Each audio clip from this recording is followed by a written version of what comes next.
경영하던 회사를 떠난 김대중. 대규모 시민항쟁이 발생한 1946년 목포의 한 파출소가 습격당하는 사건이 발생합니다. 김대중은 배우로 지목되어 구속되기에 이르죠.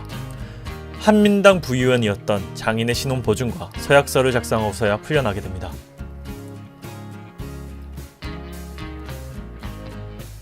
이후 혐의가 없다고 밝힌 김대중의 해명과는 달리 문서상으로는 훗날 많은 피해자를 낳았던 보도연맹의 가입뿐 아니라 운영위원으로 활동 기록이 남아있습니다. 1947년 장인의 권유로 한민당 상무위원으로 입당합니다.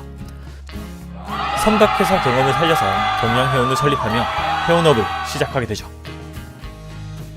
잠깐이지만 순풍을 탄 배처럼 순항의 연속. 목포 일보를 인수하며 사장을 역임하게 됩니다.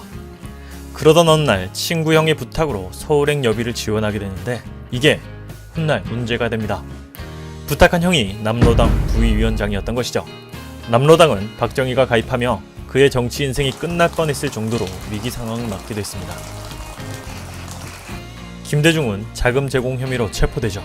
하지만 단순히 친구 형의 여비 보조란 점과 경비부대 대장과 헌병대장의 신원 보증으로 석방되게 되죠. 사업이 승승장구 중이던 김대중, 수송임금을 받으러 서울로 상경하게 됩니다. 뜻하지 않게 6.25가 터지며 전쟁의 한복판에 머무르게 되죠. 공산 치하의 서울에서 인민재판의 모습을 생생히 보게 된 김대중. 군인의 눈을 피해 걸어서 겨우 목포에 도착합니다. 도착하자마자 대한청년단 소속이 문제가 되며 인민군에 구속되게 되죠. 김대중 역시도 인민재판에 처형될 날만을 기다리게 되는 처지가 됩니다.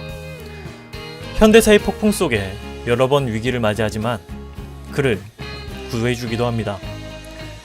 인천 상륙작전에서 인민군이 철수하게 되며 김대중 역시 한숨을 돌리게 되는 거죠. 하지만 남아있던 공산당원에 의해 다시 투옥되며 위험에 빠지게 됩니다. 이때 그의 뛰어난 언변은 빛을 발하게 되는데 함께 투옥된 이들을 설득해 탈옥하게 된 겁니다. 탈옥에 성공한 그는 장인과 동생을 극적으로 만나 집천장에서 은둔 생활을 시작합니다. 때를 기다리던 김대중은 감시가 약해진 연말 목포 해상방위대에 입대. 전라도 부사령관으로 임명되며 함선이 절대적으로 부족하던 시기에 본인 회사 선박을 이용해서 인민군 소탄 작전을 참전하게 됩니다. 여기까지가 김대중 본인의 기록.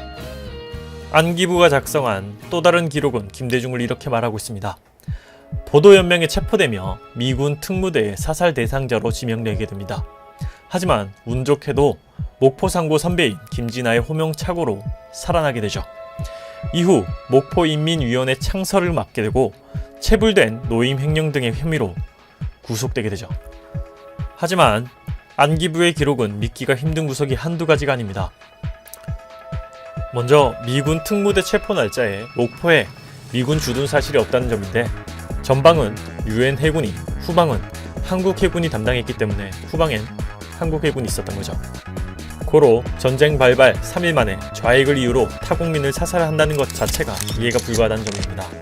여기에 추가로 주한 미군 대사관이 안기부 문서 내용을 공식 부인했다는 사실. 추가적으로 안기부 문서는 노태우 후보를 당선시키려 상록 사업을 진행 중. 상록 사업은 노태우의 당선을 위해 흑색 선전과 관권 선거 자료가 포함된 정치 공작.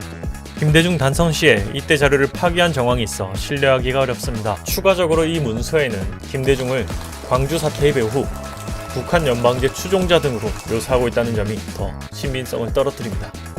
조작과 변질은 참 앞쉽게도 한국 현대사에서 끊임없이 고개 드는 이슈죠.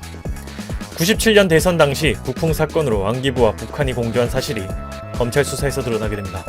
북풍 공작에 자금을 대던 원영의 전 안기부장 포함 관련 인사가 줄줄이 구속되게 됩니다. 현재 태극기 집회에 등장하고 있으며 탄기국 공동대표직을 맡고 있습니다. 워싱턴 포스트 돈 오퍼드 버퍼 기자는 CIA의 말을 이렇게 인용했다고 합니다.